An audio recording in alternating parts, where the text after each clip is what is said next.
Welcome to What I'm Watching Wednesday for 2018. This is where I show you 10 YouTube channels that I've been following this year. So, before we look at the 10 channels I've been watching on YouTube in 2018, I thought we should step back and check the 10 channels I watched last year and see what they're up to a year down the track. Now, if you didn't watch last year's What I'm Watching Wednesday, this playlist here features all 10 channels in the order that I did them. So first up, Nicolas Cole Life.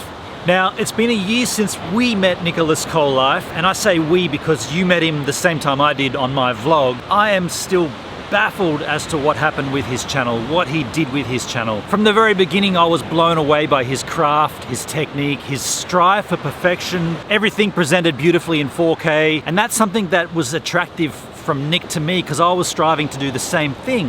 It's what drew me and him together in the first place, but somewhere along his YouTube journey, he took some very questionable steps towards that goal. People often commented to me that they never felt that Nick was super comfortable delivering his message to the camera. He never really looked at ease with himself. I mean, on the one hand, we had a guy who self-proclaimed he wasn't a vlogger, that vlogging was a dead art form, and then he wanted to push himself further away from that vlog concept as possible. Yet he was also delivering content, handheld camera style with a wide angle lens, talking about his life. That's vlogging. And that same guy who doesn't want to be associated with vlogging literally stalks Casey Neistat, the undisputed king of the vlog format. He stalks him while he was in Sydney at a place where, let's face it, unless you are a tourist or unless you're showing a tourist Sydney, there's no reason why you would be under the Harbour Bridge at 2 p.m. on a weekday unless you knew that he was going to be there. There's no shops in the area, there's no services, there's no businesses, there's no reason for a resident of Sydney to be in that spot unless you're a tourist. But here we are. Nicolas Cole was watching Casey's Twitter and he put a gamble on the fact that he probably would turn up down there. It's one of the most iconic parts of Sydney. And how about that? We just happened to be cruising around here and there's my homie, he calls him his homie, Casey Neistat. And to make it even worse, Casey Neistat was flying his drone at the time when Nick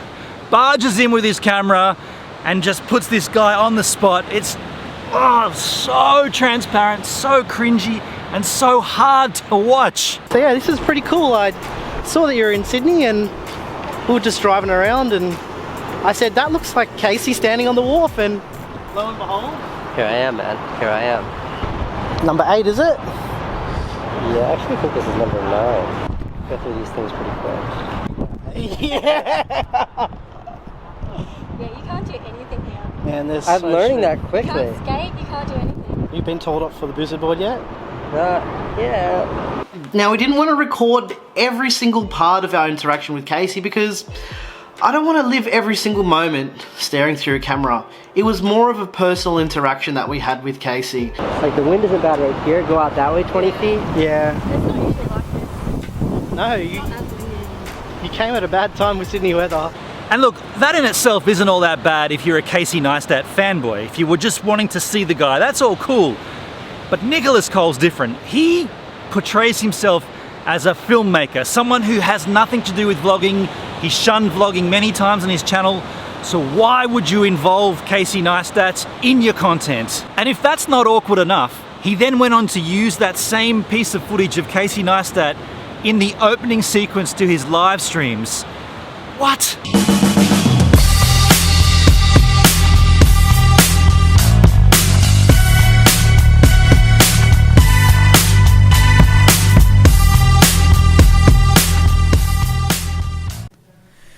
That was so cool. What did you think?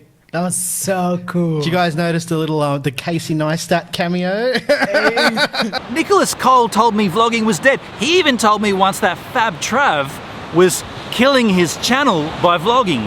He hated vlogging, but he used Casey Neistat. He even dug in deeper one time when he said on a live stream that he could call Casey. The way he did it was so funny. He's like, oh, we should call Casey Neistat. And then he kind of realizes that he's live and he says, oh, he probably wouldn't answer me. All right, let me call Casey Neistat. Yeah, I could probably call him. He wouldn't answer though. Oh. I hung out with Casey when he was out here in Sydney last year. Casey Neistat did not give Nicolas Cole his personal cell phone number. Why Nicolas would say that, I don't get it. And there were plenty of warning signs to me personally that Nicolas Cole was not who he says he was on YouTube and that he was trying hard to gain any legitimacy to his channel. And that struggle went on to manifest itself into some totally dubious content. I got a love for the dudes at the real flow, yo. Not the Jake Paul's, man, it's not everyday, bro. K-sign, rice gum. What up, fam? You guys got bars that I don't understand, man. I'm playing, it's not real like my dudes, except when I'm scoping out the sniper wolf dude. I got love for Keem, for keeping it real wild, except when he drops and bombs when he streams live. Jakey boy, your auto-tune flow is not hot. Sound like a ticket and a You're not old enough to talk the shit you do. Keem should have roasted you in the Drama Alert interview. I'm not a low gangster, bro, don't rep Tim 10. You act like junior, but your bro still grown, man. How he thought that this content would grow his audience? Baffling. Yeah, what's going on YouTube? The views, the abuse, I'm a snooze while you lose. Too many vlogs and stupid makeup challenges. The average and the boring and I'm falling asleep. And here's the hot tip, try not to be shield your own fate with the whack clickbait. And I'm going real fast while you sit on your ass. You're a failure, old man, like cuckoo glass. That was really weak, dude. The real sad thing here though is that not long after all this went down, it also became apparent that Nicolas was buying subscribers and buying views and also buying followers on Instagram. CreatorCast exposed him for that fraud, and I'm pretty certain his conscience must have got the better of him, because sooner than later he deleted his YouTube channel and his Instagram account, but not before going out with incredible gusto with this video aimed squarely at me and the CreatorCast team. A vast number of, let's call them creators, I'm calling them creators because this is what they like to call themselves. These creators focus on numbers and numbers alone. And honestly guys, it's fucking sad that these creators just focus on numbers. Oh, this person has this many views and this many likes and this many subscribers. Many of these creators complain about lame and insignificant shit because they feel like they have worked harder or have been wronged in some shape or form. Get fucked. The reality is these kinds of people are washed up and they're petulant children and they cannot come up with original content. The people who involve themselves in this childish fucking schoolyard bullying, well, I'm here to tell you that these kind of people aren't actually fucking creating anything. It's really fucking sad. They have no original ideas. Get over yourself. Find something else to do with your life. And this kind of content is the stuff that I don't enjoy watching. A lot of other people don't enjoy watching it because these kinds of people just make fucking garbage. It is absolute trash. And in fact, if these kind of people are on fire, I wouldn't even waste my time fucking pissing on them because they're just not worth the effort. Simple as that. And those sub counts that these creators have mean complete fuck all, because let's be honest, no one gives a fuck about their opinion, no one gives a fuck about their shitty perspective, and these people like to call themselves experts, but they don't know shit and actually don't understand what the fuck they're saying. While they sit around refreshing their YouTube stats and beating off over Social Blade and worrying about what other people are doing, I'm gonna go and create elsewhere and actually make money from what I'm doing and have fun, while these sad fucking shit stains live a lonely existence here on their shitty, petulant channels. They should feel bad because they're fucking bad people. I'm out. And since then, he's come back with 2 new channels, one which is pretty much the same as Nicolas Cole Life, and he hasn't put anything new there except for welcome to my new channel video, plus a bunch of the old uploads from Nicolas Cole Life. I film, write, and edit for heaps of other YouTubers. You can think of me as like the BTS guy, so I'm like the guy at the puppet show, pulling all the strings, making stuff happen. Yeah, that's me. So yeah. And then there's Gear Seekers. Gear Seekers, to be fair, is a fantastic looking channel, mainly based around the tech world, like gear reviews, tech inside, that kind of thing. But again, it's delivered with this awkward, disingenuous, unconvincing, self-depreciating style. It's very difficult to watch. For me, the best thing that Nicolas Cole ever did was his live streams. If you fast forward through all the Jackbox crap and the Casey Neistat fanboy stuff, you come away with a really, really good live stream. This guy knows how to live stream. He knows how to do that stuff. He knows how to set up a live panel discussion. He knows the ways to technically deliver a 4K stream. You did a great job with those live streams, Nick, and I meant that when I came in the chat that time and said it looks good and this and that. You did a fantastic thing with it. Kudos to you. Why you stopped doing live streams and pulled the pin? That's beyond me. It's like he doesn't really know who he is or what he wants to deliver on this platform, yet he's been here since 2012 in one form or another. I mean, whatever happened to the Thrill Seekers? I reported on the Thrill Seekers in my What I'm Watching Wednesday from last year. It's a community of like-minded creators that Nicolas Cole set up. It was going nice and strong. They were going on outings and Insta meets and all this cool stuff. And then he just pulled the pin and dropped it. Why? Ultimately though, he lost me as a subscriber when he bought those subs and those views. All authenticity from him just left the building right there and then. Am I still watching Nicolas Cole's channels? No. But if he started live streaming, I probably would tune in again. The second channel I was watching last year, JR Alley. I was really excited by this channel, but I found myself losing interest quite quickly, mainly due to the time between uploads. He had many months between uploads. Right now, as I'm filming this piece, his last upload was 2 months ago. And I know what he does, his cinematic film pieces, they're time-consuming and all-encompassing, and I get that. For my viewing habits on YouTube, it's not enough to keep me interested if it's such a stagnated process. Sure, he's grown that channel from 14,000 to 90,000 subs, and well done for all the hard work, dude. You totally deserve it. Am I still watching? No, I'm not. The third channel I watched last year was Vegan Cheetah. And wow, since I did my What I'm Watching Wednesday on that channel, so much has happened. And it's hard to know where to begin. Last year I reported that he was leaving the east coast of America and heading out west. Well, that was because he met someone online through his social media presence, and he was going to California for love. Not long after he arrived there though, all kinds of crap went down. We saw his channel move more and more into a vlog format. Give this video a like if you want to see more segments or documents, a vlog about the Agenda 21, and if you're interested in this Agenda 21 concept for the content, please do like up this video. And the vegan drama was getting less and less important. I'm gonna be honest with you, for a lot of you guys, there's absolutely nothing here for you, okay? Some people are still desperately holding on to the idea that I'm gonna start making vegan content again, and I'm sorry to break your heart on that, but it's never going to happen. Alina, his partner, became more and more of a presence on camera, and he kind of moved into more of a political discussion. It looked like his viewers didn't like this new change though, and he started losing subscribers pretty rapidly. So there's a few different reasons why I think I've, at least online, why I've gotten to the place that I've gotten to now. And everybody tells me about it. Like, listen, I don't need anybody from the comment section telling me how low my views are or how many people have unsubscribed from my channel. Like, I'm well aware of the state of my social media, believe me. And that's sort of the main source of my how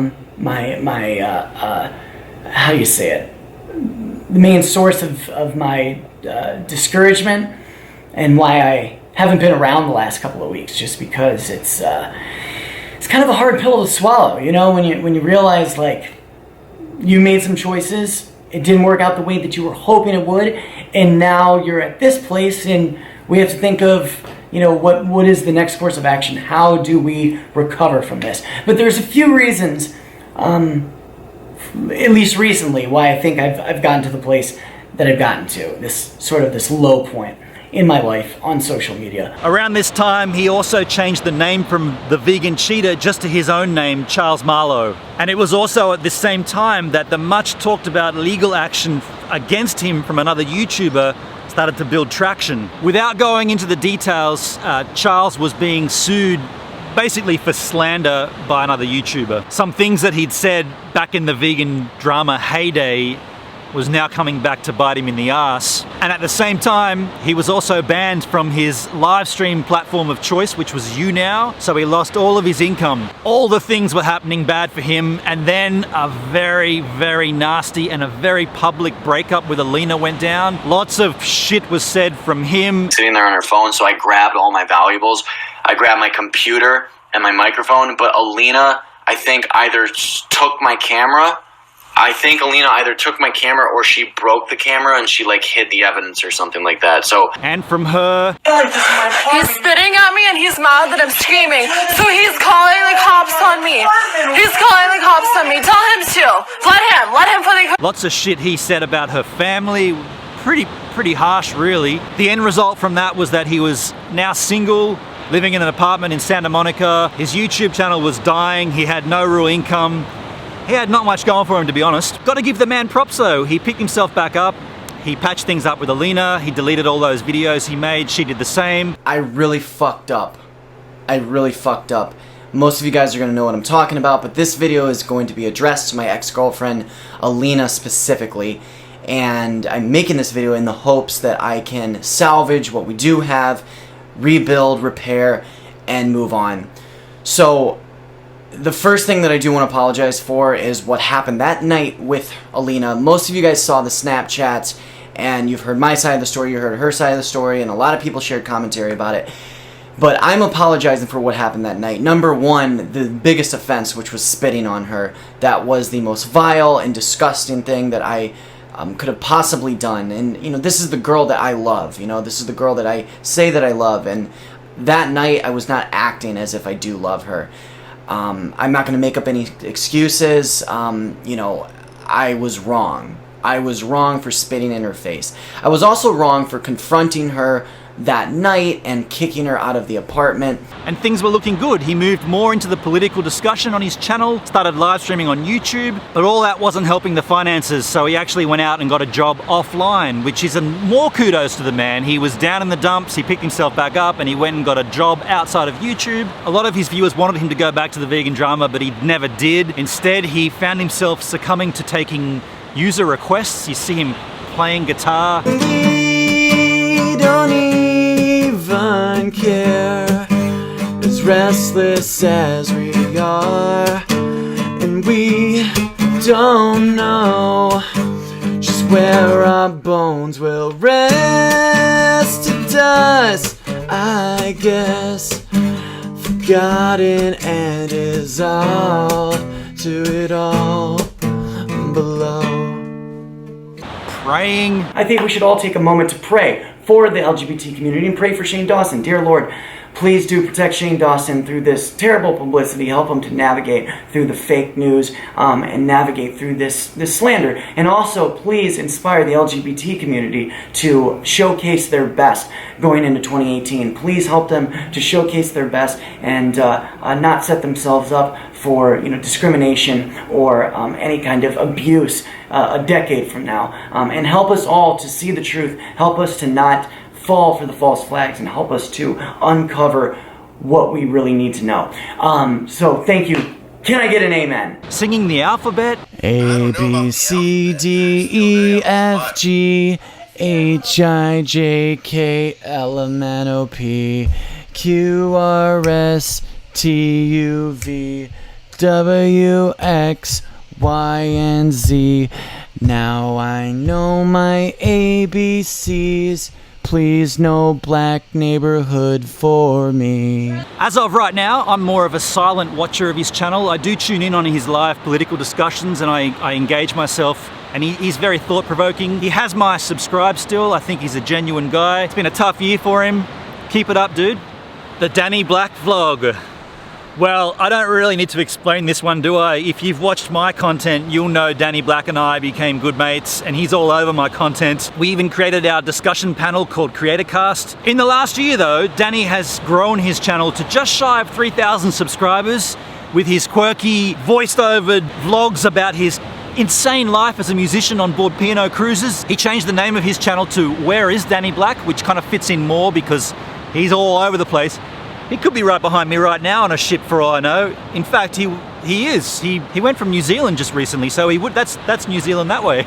He's probably out there right now. Hey, Danny! He also married his partner Emma, and he launched her YouTube channel, Hip Hoop Hooray, and he solidified his relationship with P&O Cruises, and he's doing lots of creative content for those guys. So go and check out their Facebook page as well, P&O Cruise Lines Australia. And there's also that time that he took me on board the cruise too. So thanks, Danny. If you've seen my content, you'll know what I'm referring to. Am I still watching his channel? You know I am, and I also let his pre-roll ads run all the way through to give him the most AdSense possible, anything to help this lovely man. And now on to Sailing Le Vagabond. Last year when I reported on Riley and Elena on What I'm Watching Wednesday, they were just about to take ownership of a $1 million catamaran. So I posted my first video about 3 years ago, and the videos went a little bit bananas, which we were totally unprepared for.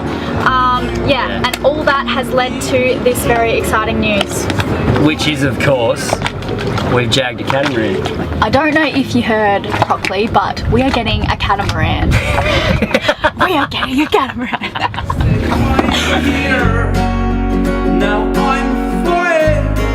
One thing led to another until I saw an Ultramar in Los Roques in Venezuela. We ended up making friends with them. We actually spent Christmas with them, and eventually we got the details of the CEO, got in touch with the marketing manager, and it turned out that he was a huge fan of our show. Yeah, so the next thing we knew, we were in France. So this is the 45 version that we pick up in February in France. This is our new boat! Yeah, neither of us can believe how this has all turned out. We're really over the moon. And sadly for me, that's kind of what ruined the channel. I mean, my initial attraction to that channel was two young people sailing around the world in a pretty crappy boat that they'd saved up to buy. And the way we were helping them by giving them support was helping them with that journey. Now that they've been given this multi-million-dollar yacht, it kind of just lacks any... I don't feel like I need to give them anything anymore. And their stories became less and less compelling with each upload. Their vlogs were more about maybe the port they were in or the town they were in. It wasn't so much about the journey that they were on, because let's face it, the journey that they were on was now one of comfort and luxury, whereas before it was a struggle, it was hard work.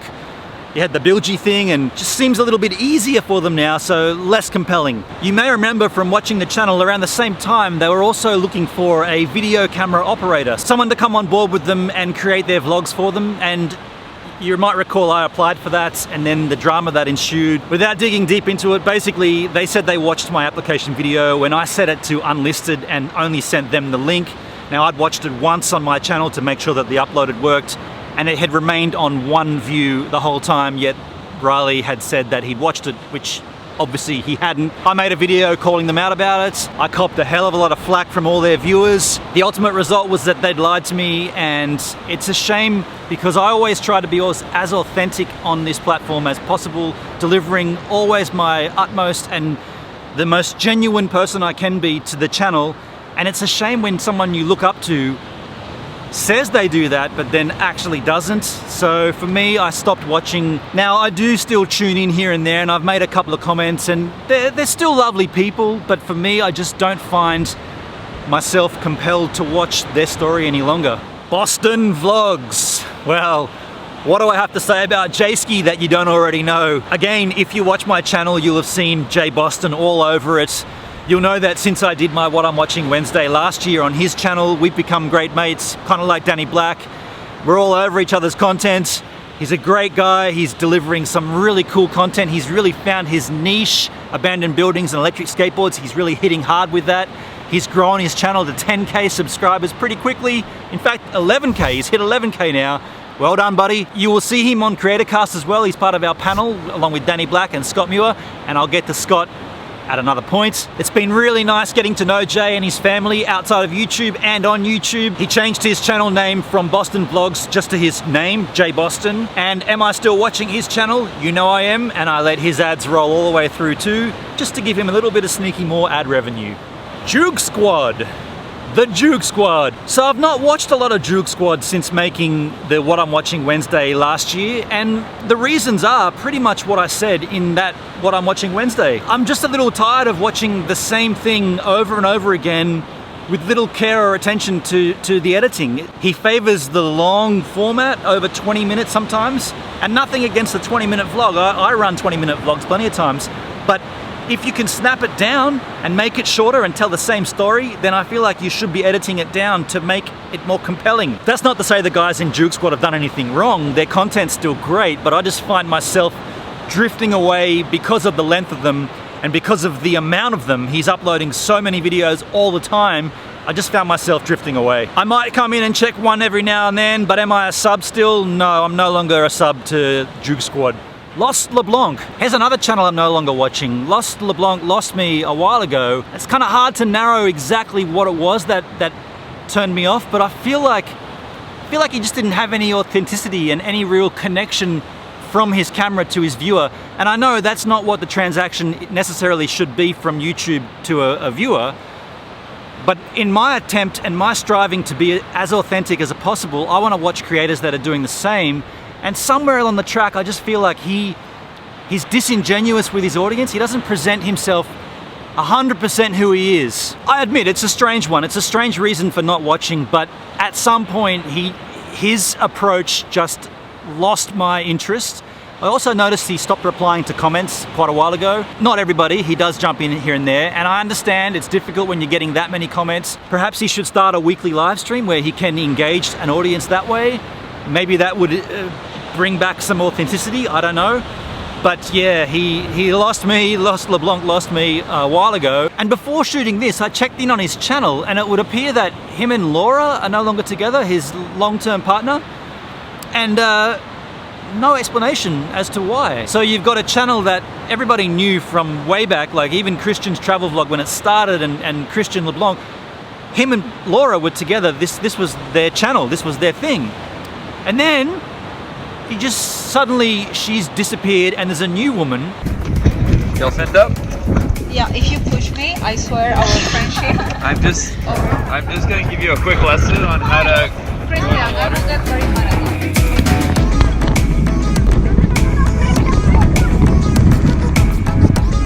Six or seven videos with this new woman and no explanation of who she is or where Laura is. Oh, Schmetterling. It just seems a little weird. It doesn't seem genuine. Am I still watching Lost Leblanc? No, I'm not. Fun for Louie. I haven't really watched much Fun for Louie recently. I just don't have time. I find 95% of my time when I'm not creating, I'll watch creators that I know personally on YouTube. And I feel like that's important. Like, we can all strive to meet your Ben Browns and meet your Casey Neistats and your Louis Cole, and we can all strive for that, but realistically, that's those guys. They've got their little networks, and that's their thing. We've got our own. Well, I've got my own now with Danny Black and Jay Boston and Scott Muir. We've got our own network, and I'd rather spend my time when I'm not creating, I'd rather spend my time watching their creations to further that side of YouTube, to help all of us grow. That's kind of what everybody else, well, that's what they do. Casey Neistats and Ben Browns and Peter McKinnon, that's what they're all doing. I feel like we've got that as well, and that's why I haven't seen much of Fun for Louie lately. In the last, say, 8 months, I really haven't had a chance to watch. Sorry, dude, you're a nice man and you got great content. I just can't find myself time to tune in. Am I still subscribed to Fun for Louie? Yeah, I'm still subscribed. I just haven't hit play on a video for a long time. Sorry, man. Dan and Krillz. Dan and Krillz' channel pretty much just disappeared at random one point.